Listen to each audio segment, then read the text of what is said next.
இன்றைக்கி நம்ம பார்க்க போகிற அதிகாரம் நீத்தார் பெருமை. அதாவது காசு, பணம், ஆடம்பரம் இது எல்லாத்தையும் தாண்டி நீதி, நேர்மை, ஒழுக்கம்தான் பெருசுன்னு வாழ்கிறவங்கள பற்றின கதை.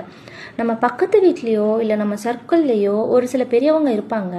பட் ரொம்ப சிம்பிளாக இருப்பாங்க, ஏன் ஏழ்மையாக கூட இருப்பாங்க. பட் அவங்கள மீட் பண்ணும் பொழுதோ இல்லை அவங்க நம்ம வீட்டுக்கு வரும்போதோ நம்ம பேரண்ட்ஸ் அவங்களுக்கு பயங்கரமாக ரெஸ்பெக்ட் கொடுப்பாங்க.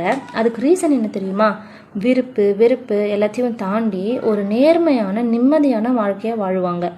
ஃபார் எக்ஸாம்பிள், ஒரு தாத்தா பாட்டி அவங்க தோட்டத்தில் விளையிற காய்கறியை டைரெக்டாக பக்கத்தில் இருக்க ஷாப்கே கூட ப்ராஃபிட் வச்சு சேல் பண்ணலாம். ஆனால் அவங்க அப்படி பண்ணாமல் ரொம்ப தூரத்தில் இருக்க உழவர் சந்தையில் தான் நேரடியாக சேல் பண்ணுறாங்க, ஈவன் கம்மி லாபத்துக்கு.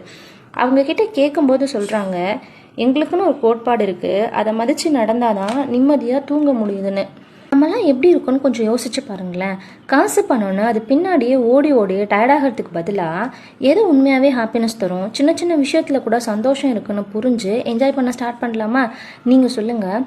ஒரு சந்தோஷமான மனசோட வாழ்கிறத விட வேறு என்ன பெருமை இருக்குது? Meet you tomorrow with another beautiful குரல் கதைகள்.